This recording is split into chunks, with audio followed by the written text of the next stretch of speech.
A few years ago, I think a lot of us didn't realize the impact that a few banks could have on our lives, and that sure has changed.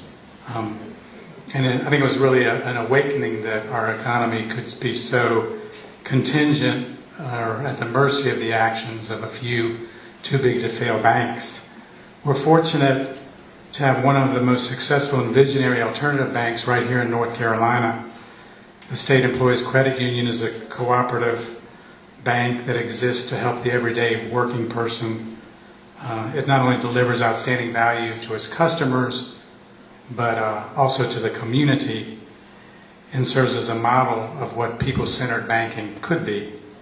We're fortunate to have Jim Blaine here tonight, who's the president of the State Employees Credit Union. Jim has worked and been the CEO of the State Employee Credit Union since 1979, during which time they've grown from 25 branches to over 200 branches. And he's not only a great business person, but a great advocate for the co-op model of business as an alternative. And please join me in welcoming Jim Blaine.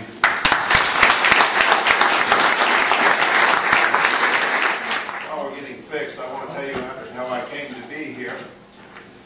Ruffin called me about 4 or 5 weeks ago and said, I need a speaker for the annual meeting.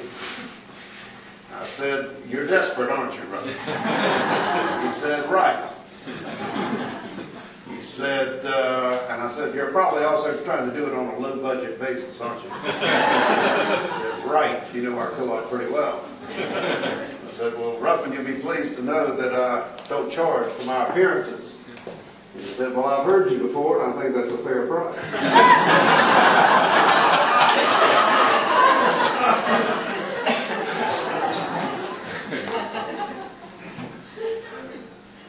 One thing that Ruffin and Andy have not learned, I've been at this business so long, and so many annual meetings, that they will learn in time that you wear dark clothes. Not to be formal, but because you have certain members who will ask you questions and you don't want them to see you sweat. So I'll give you that advice. Before I get started, I'm going to run through a couple of slides. Ruffin asked me to talk a little bit about another co-op you have in town that you may not be familiar with. I hope many of you are familiar with it and are members of the State Employees Credit Union. That's where I work. Hey to you too. But first of all, I'd like to tell you that Weaver Street Co-op is a national treasure among cooperatives. What you're trying to do and what you've been trying to do for the last 15 to 20 years is watched by the entire country. And it's very important, the innovation and the quality of food and the local growing that you're trying to do. Salute you, national treasure. And it's not Ruffin Slater, and it's not Weaver Street Market. It's you as the members that continue to push to make it a better place to shop and a better source of food for this community. If you didn't know it, it's very much true. Again, I'm not being paid to say that about Ruffin. A couple of ground rules. I've been married for 35 years with the same woman. I have 5 children.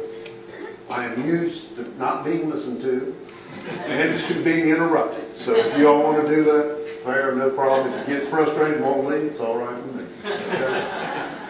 The other thing I need to do to establish my credentials is I'm from Chapel Hill.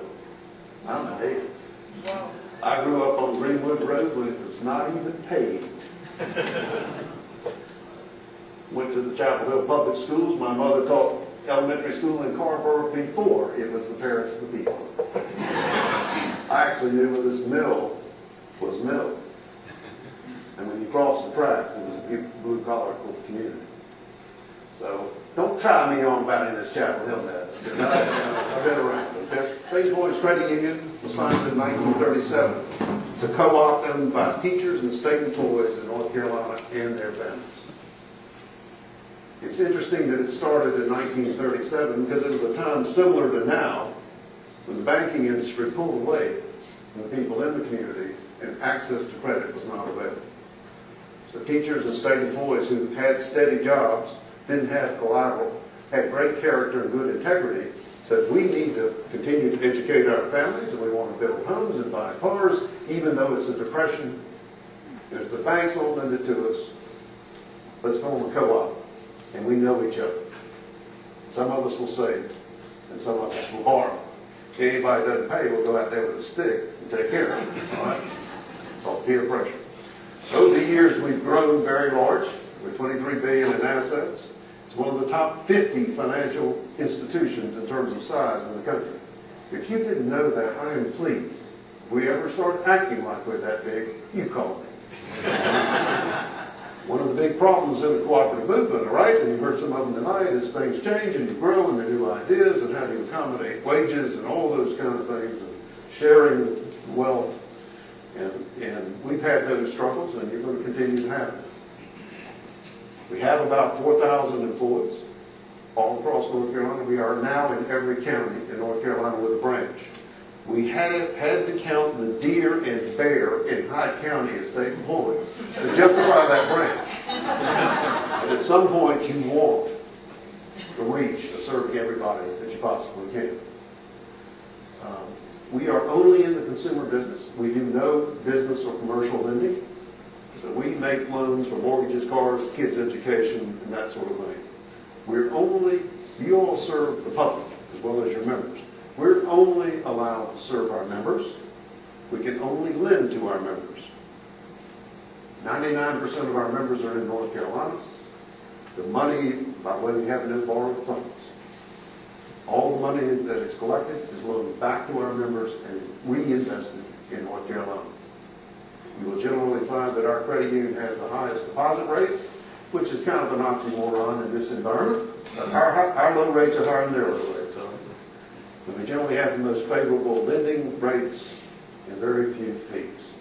The way we return our patronage dividend to our members is through not only convenience of service, but also better rates. They get it every day, right?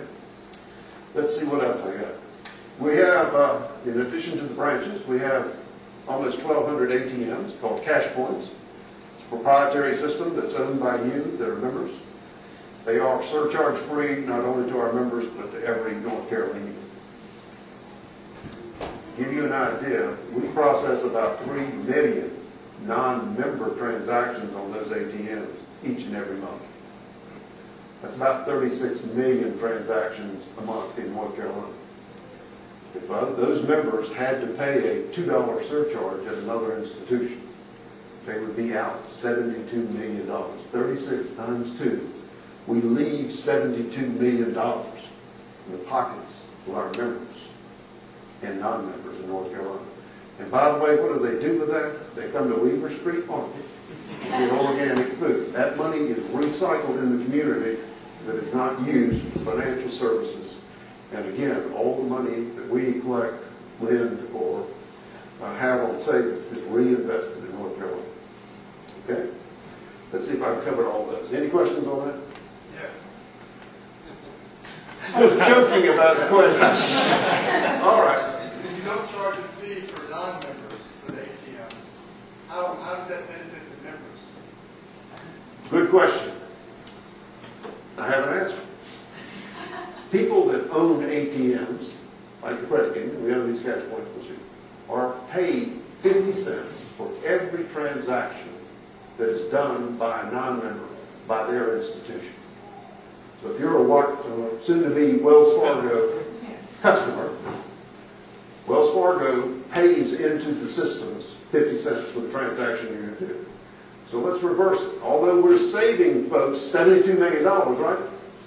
36 million transactions times 50 cents is a whole lot of money. So the fees that we collect from the non-members actually go to make sure our members get it at no cost. Did that sound like gobbledygook? But now, if we ever need to raise more capital, which is always a problem in a co-op, right? We might impose a fee. Now, I think we could legitimately impose a $1 fee on those non-members who are paying $2 somewhere else. And after they scream and yell at me a little while, they'd still be getting the borrows.